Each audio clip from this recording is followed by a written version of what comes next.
few months ago, I did a review of the Christian live-action animated hybrid show McGee and Me, aka the most popular Christian kids show before VeggieTales. To this day, it's my favorite video I put out and the one I'm the most proud of. It's also, as far as I can tell, the only positive review of McGee and Me on YouTube. For some reason, every other review I've seen of the show has been negative, especially Channel Karate's podcast on Beauty and the Least. Also unique to McGee and Me on YouTube, it's also the only review of the show that's about the show as a whole and not one particular episode.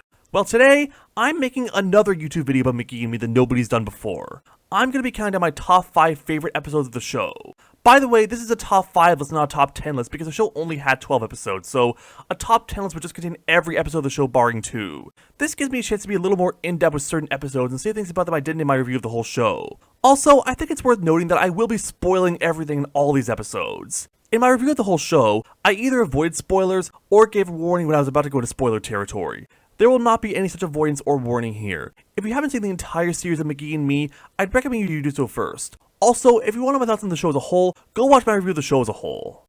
Okay, without further ado, let's get into my top 5 episodes of McGee and Me.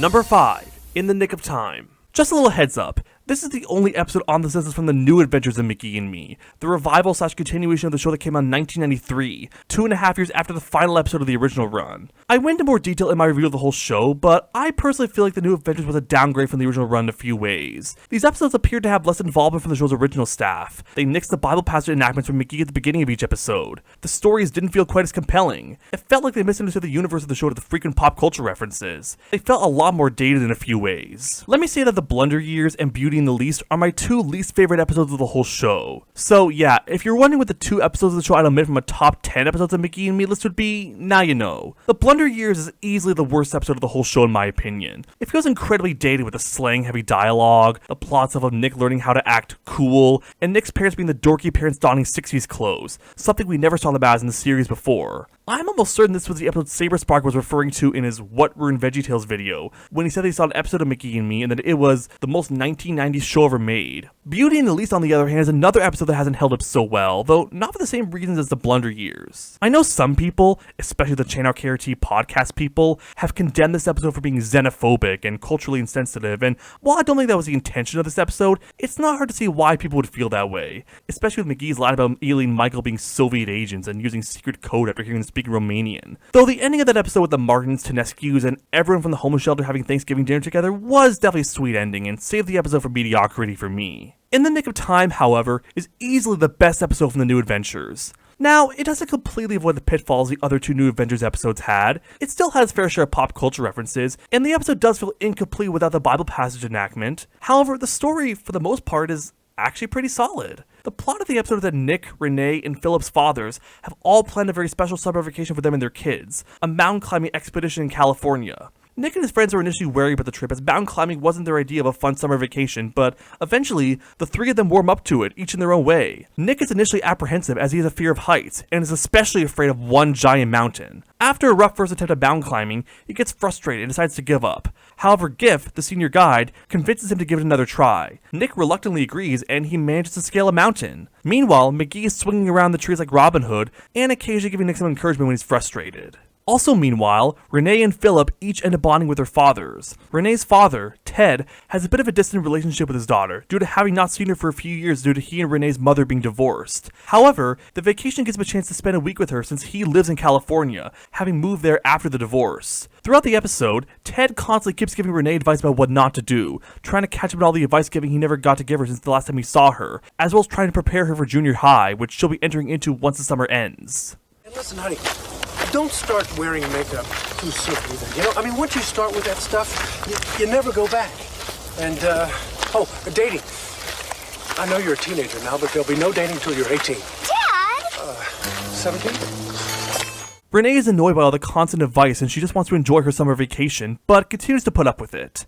That is until she finally tells him to stop. And it's here that we get one of the most touching moments in the entire show. Go check out my McGee and Me review to see the clip of it. Meanwhile, Philip is also frustrated with his father, though for a different reason. His father, Phil Sr., is a prankster who loves pulling practical jokes on everyone, much to the dismay of his son, who doesn't find his practical jokes funny. However, everything changes when Phil Sr. ends up having a near-death experience. While collecting firewood in the woods, he encounters a wild grizzly bear. When he rushes back to tell everyone, they don't believe him since he's a man who cried wolf or cried bear too many times. Philip is especially in disbelief since earlier in the episode, his father pulled a prank on him where he dressed in a black cape, wore a bear paw slipper on his hand, made a low groaning sound, and grabbed him by the foot, pretending to be a bear. Eventually, Phil Sr. decides to be completely honest and tell Son straight what happened, and we end up getting another touching moment.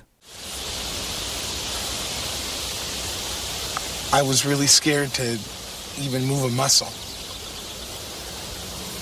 I was thinking what it would be like to never see you or your mother or your sister ever again. I was thinking that there's so many things that I still want to tell you. And how ironic it would be for Mr. Practical Joker to get eaten by a mythical bear. So you really do love us? Oh, yeah, pal. More than you'll ever know.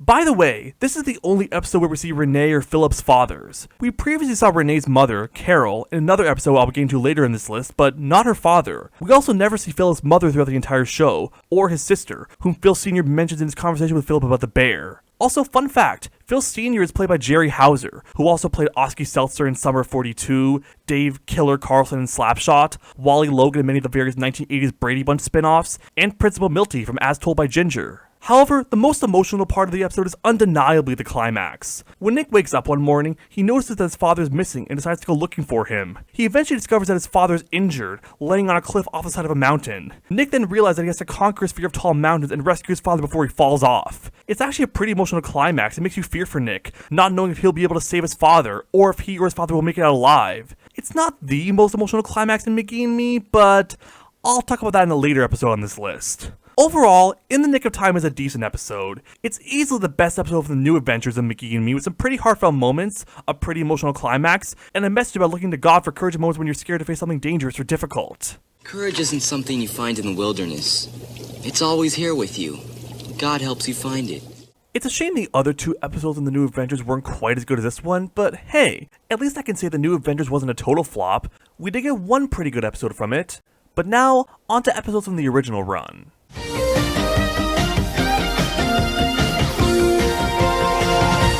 Number 4. Back to the drawing board. Here's an episode that I imagine is relatable for any artist. In this episode, a new kid named Todd Berkeley joins Nick's class. Just like Nick, Todd is also an artist. Nick is surprised to see that he's not the only artist in school anymore, but he decides to try and befriend Todd. However, Nick soon learns that Todd has had way more practice than him, and that he can't draw as well as Todd can. Nick then begins to feel jealous of Todd, which is only exacerbated when they both decide to enter a poster contest that the Eastville Winter Carnival is holding. Meanwhile, Nick's parents and sisters are too occupied with solving a world map puzzle to offer Nick any family advice, and McGee is being unhelpful with his snarky and sarcastic remarks about Nick being unable to draw the same way Todd can. Nick even throws his sketch pad away and decides to give up drawing altogether. However, his grandmother, the only family member who actually notices Nick's frustration and sour mood, has a talk with him, and encourages him not to give up drawing simply due to being jealous of someone else, and reminds him how God gave him the ability to draw to honor him, not Nick. What I really like about this episode is how relatable that moral is. You shouldn't give up your talents simply because you feel like someone else is doing the same thing better.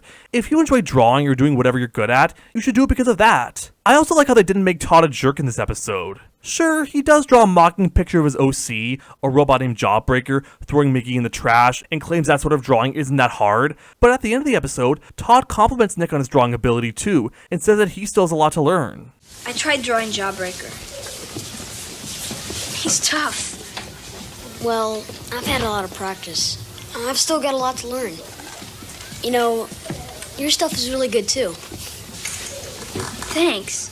It would have been really easy to make Todd a jerk so that Nick would have had more of a motivation to antagonize Todd, but most of Nick's ire toward Todd is simply due to the fact that he's jealous that he's a better artist than him. It's not really Todd's fault that Nick is upset at him. This episode also has some fairly funny moments too. These include Derek stealing Renee's book and claiming that's the book he's going to write a report on, not realizing it's a girly book about having good looks, McGee giving sarcastic quips and Nick denying being jealous when he obviously is, the ending where it's revealed that Derek won the poster contest instead of Nick or Todd, and Nick's Renaissance daydream sequence where he and Todd are presenting samples of their work to the Duke of Ellington to see who will paint the pristine chapel. Oh, and speaking of which, the Duke of Ellington is played by Ken C. Johnson, the co-creator of McGee and Me, and also the voice of McGee. It's a nice little self-insert, and also cool to see Ken have a live-action appearance in his own show. Also, Ken's voice as the Duke of Ellington sounds very distinct from McGee, and I wouldn't have known it's the same guy playing both if I wasn't told. I mentioned this in the original review, but Ken C. Johnson is actually a really talented voice actor. He has a very impressive range, and can do quite a few unique voices. Have a listen. Hold on to your hat, folks. Thank you, royal musician.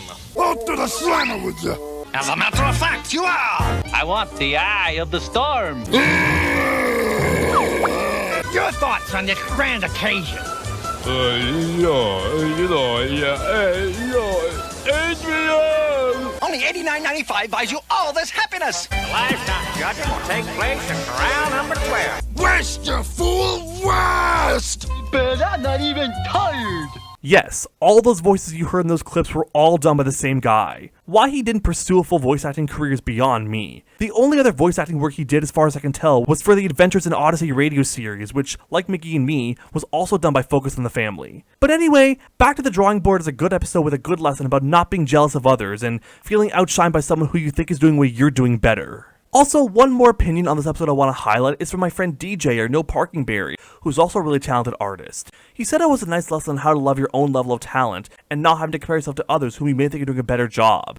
As an artist himself, I was definitely interested in hearing his thoughts on this episode.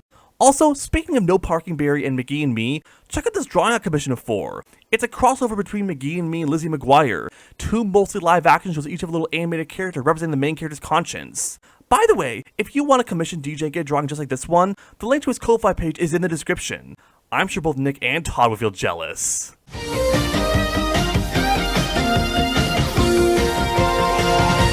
Number 3, Twister and Shout. This is where the episodes start to go from good to great. The plot of the episode is that Nick's parents are leaving for the State Press Club Awards 2 hours away. Grandma Martin and Jamie are also away, visiting a family member in Columbus. Louis and Renee are sleeping over at the Martins' house, and Sarah is left in charge, meaning that the 4 kids will be on their own for the weekend. As the bossy older sister, Sarah lays down her list of ground rules, which Nick and Louis promptly ignore in favor of playing practical jokes on her. However, the tone of the episode quickly shifts from comical to dramatic when a huge thunderstorm ends up rolling in. A tornado watch goes into effect, which soon becomes a tornado warning once an actual tornado forms around Eastfield. Meanwhile, Nick's parents and Renee's mother end up learning about the tornado and start worrying about their kids' safety. They try to call home, but the phone lines are down. Back at home, the kids start to get worried and are afraid the tornado might hit them, and debate on what they should do to stay safe. Soon, the power goes out, leaving them with only candles and artificial lights for seeing. But in that darkness, alone without their parents, and with the storm raging outside, that's when they talk about how God is watching over them, and that there's no need to be afraid because God is bigger than their fears. This moral is actually very similar to the first episode of VeggieTales, Where's God When I'm So Scared?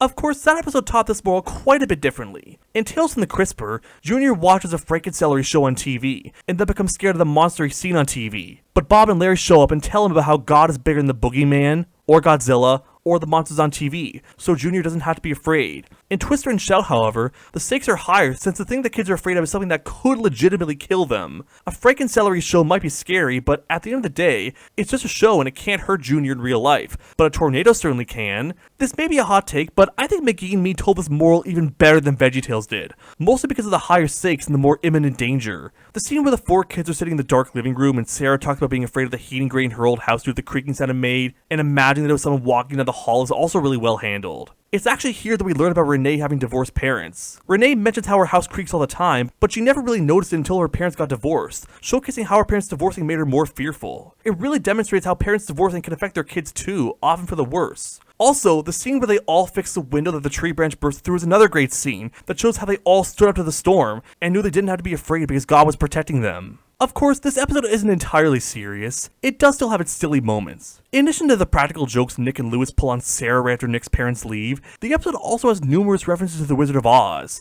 from Sarah calling Nick, Louis, and Renee munchkins, to Nick saying, "I'm melting!" when Sarah gets even with Nick by dumping a bucket of water on him, to McGee wearing red shoes and repeating the phrase, "There's no place like home," near the end of the episode.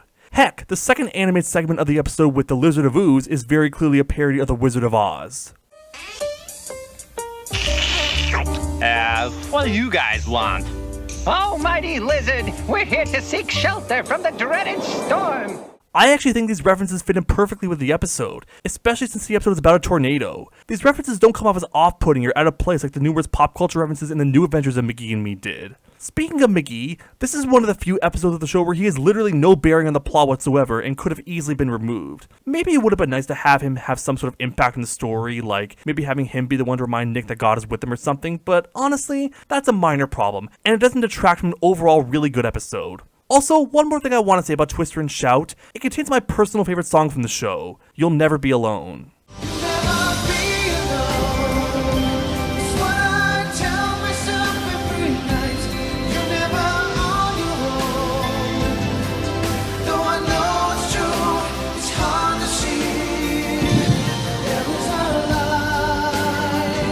The song really does give me the feeling of being alone in the darkness, but seeing the light at the end of the tunnel, and knowing there's hope, because God is with you. There's a darkness, but also a lightness to the song, and it manages to pull off that imagery perfectly with the twinkly pianos, and guitars that aren't too heavy, but also not too light. This may be another unpopular opinion, but I think it's even better than God is Bigger from Where's God When I'm So Scared. Shout out to Jim Coble for the song. He can make songs just as good as Kurt Heineke.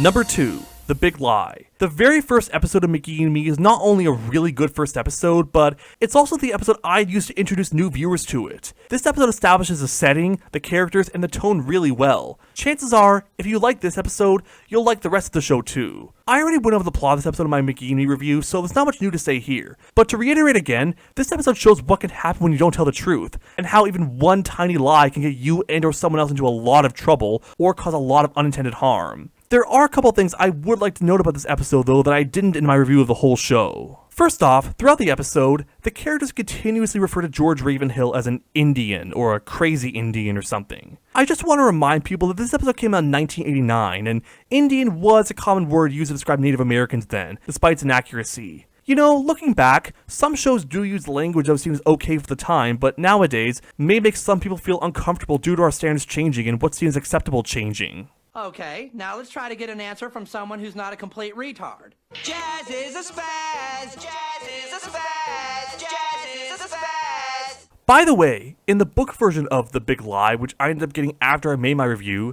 the characters don't say Indian. They say crazy old man or something similar. I guess Tyndall House made them change this because of Indian not being a PC term.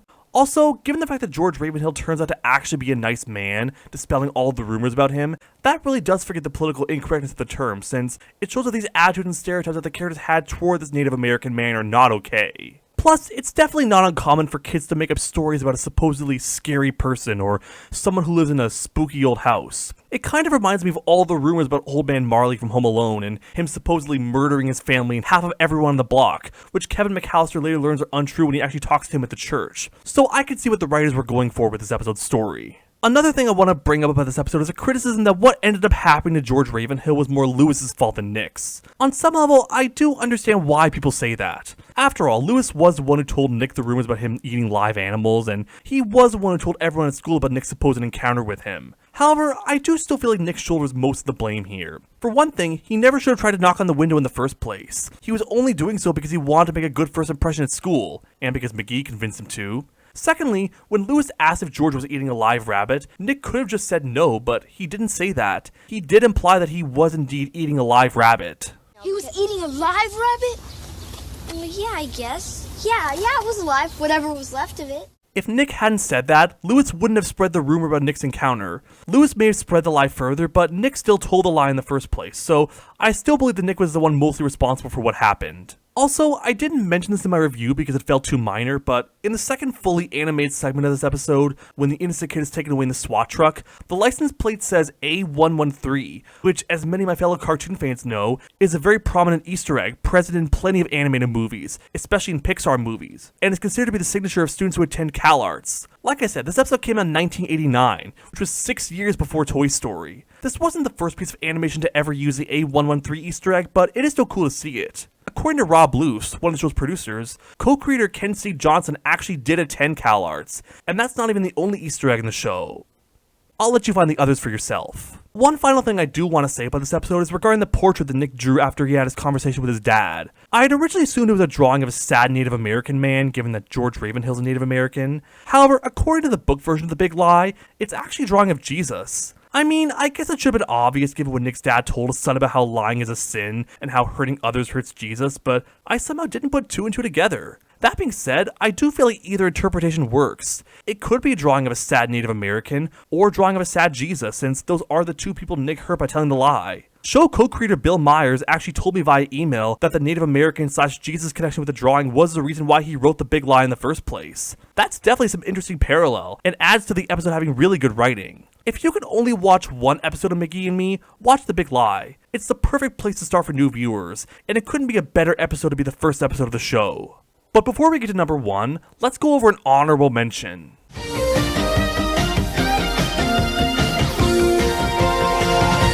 Honorable mention, Do the Bright Thing. Here we have the show's formula breaker episode. The episode is structured differently from nearly every other episode in the show, and has a few other little things that set it apart from the rest of the show. From the very beginning, with McGee cutting the film strip of the title sequence and breaking the fourth wall by talking directly to the audience, you can tell this episode is going to be very different from the rest of the show. And what we get is hands down the most comedic episode of the show. It's a very goofy, silly episode with quite a few gags, from Nick falling while trying to do a wheelie on his bike, to Nick's confusion at the term Schnook's Wheeler, to Nick imagining giving his book report to the class acting like McGee and dressed like him. Speaking of which, McGee shows off Nick's mind's control panel and shows how Nick makes day-to-day decisions, with plenty of cartoony gags himself. The tone of the episode is definitely the most lighthearted of any episode in the show, but it still remembers to teach kids an important moral, in this episode's case, making good day-to-day decisions. It's also the only episode where Nick doesn't narrate the story, again, adding to the fact that this is the episode that breaks the show's typical formula, while still feeling like something that fits within the show.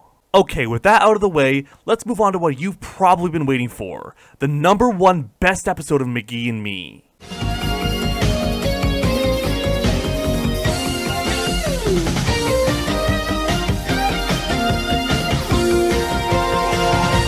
Number 1, 'Twas the Fight Before Christmas. Yeah, there was no way this wasn't going to be number 1. 'Twas the Fight Before Christmas is hands down the best thing that's ever come out of McGee and Me, and it's not even close. This is a truly fantastic episode that really comes out with all the punches. It's funny, it's heartwarming, it's dramatic, but it knows when to use each emotion when it needs to. It's truly a cerebrous roller coaster, even more so than any other episode of the show that had its fair share of serious and silly moments. I already went over the plot of this episode in my McGee and Me review as well, but basically, this is the episode where we end up learning the reason why Derek Kreider is a bully in the first place. Throughout the series prior to this, he was basically just your typical school bully character that's been a common trope in tons of other TV shows. However, this episode shows how there's much more to him than that, and he ends up becoming the most complex character in the show. Derek is a victim of domestic abuse thanks to his father, something that was hinted at when Nick overheard Mrs. Harmon and Mr. Oliver talking about him having serious problems at home, and that he got a taste of when he heard Derek's father yelling at him when he came to his home. Well, that's just about enough of you. Get out of here. I'm not gonna lie, that's a pretty serious topic for a kid show to showcase. Sure, we never see Derek's father physically abusing his son, probably because it wouldn't get past the censors, but even hinting at that is pretty ballsy. It reminds me of Hey Arnold showcasing that Miriam is an alcoholic with her drinking smoothies. And that's not even the only way in which Derek has a troubled personal life. Nick also learns that Derek is part of a gang. And I don't mean his gang of dorks that we frequently saw him with throughout the show, he's actually part of a real criminal gang, led by a man named Ray. Nick saw Derek with Ray's gang at a shop when he was looking at the Christmas music box he intended to buy for his mother when they're caught shoplifting and are schooled up by the shop owner, who tells him not to come back. I guess I always thought Derek would end up in real trouble one day. In fact, I kinda counted on it. But now, I couldn't believe it was really happening. Nick then encounters Ray again when he goes to Derek's home and Ray takes Derek away. Although Nick was reluctant to go to Derek's home and talk to him, Nick's words strike a chord with Derek, and he begins to have a change of heart. Derek eventually performs in the school's Christmas pageant, which he previously didn't want to be in, and was essentially blackmailed by Mrs. Harmon into performing in, otherwise he'd have to repeat her class a second time, but Ray is furious that Derek bailed on him. As punishment, Derek is expelled from his gang, and Ray threatens his life if he ever sees him or Nick again. And after this is where we get the most dramatic scene in the entire show.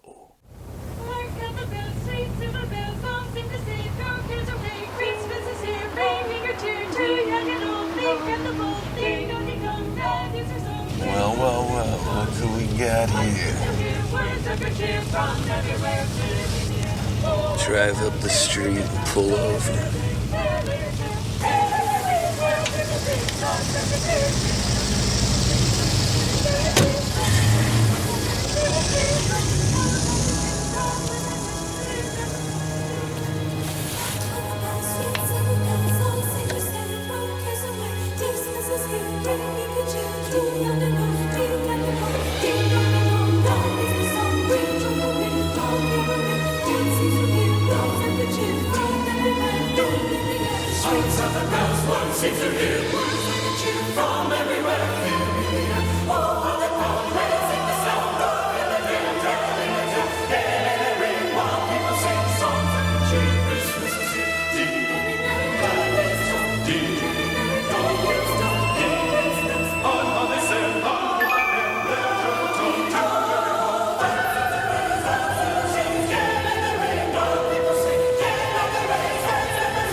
This scene definitely keeps you on the edge of your seat, and I have to give tremendous props to the people working on the show who pulled this off as well as they did.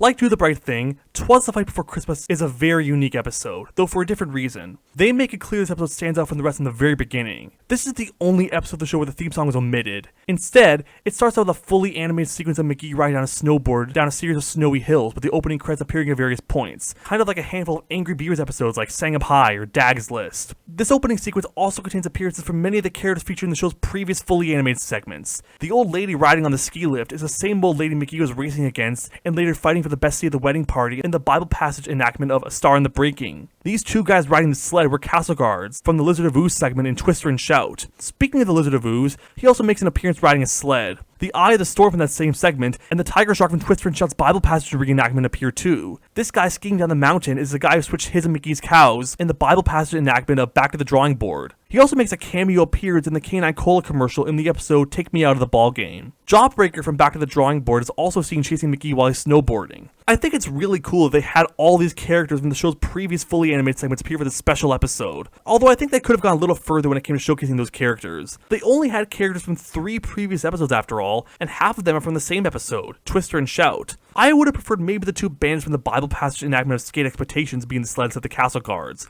And maybe they could have also thrown the SWAT team leader from The Big Lie, or Eugene Shallow from A Star in the Breaking, or the carnival owner from The Not So Great Escape in there too. Either way, having this opening segment contain appearances from the characters from the show's previous animated segments is really cool, and shows they wanted to have this segment really be special. Also, for a bit of time, 'Twas the Fight Before Christmas was the last episode of McGee and Me before the show was revived with the New Adventures of McGee and Me. You could definitely tell they were trying to make the show's last episode their best ever, and I definitely think they succeeded. Having Derek reform and stop being a bully was a perfect way to cap the episode and series off. After all, McGee and Me is a Christian show, and a big part of Christianity is salvation, being relinquished to sin, and knowing that God sent his son Jesus so that we could all be with him in heaven, and not have to be punished for being sinners. That's the whole reason why Christians celebrate Christmas, to remind themselves that God sent Jesus, who is the greatest gift of all. With all that in mind, having Derek achieve salvation and change his ways makes perfect sense conceptually, and waiting until the very last episode of the show to do this was honestly genius. Even though this didn't end up being the last episode of the show, it still very much feels like the final episode, similar to how Channel Chasers feels like the final episode of The Fairly Odd Parents.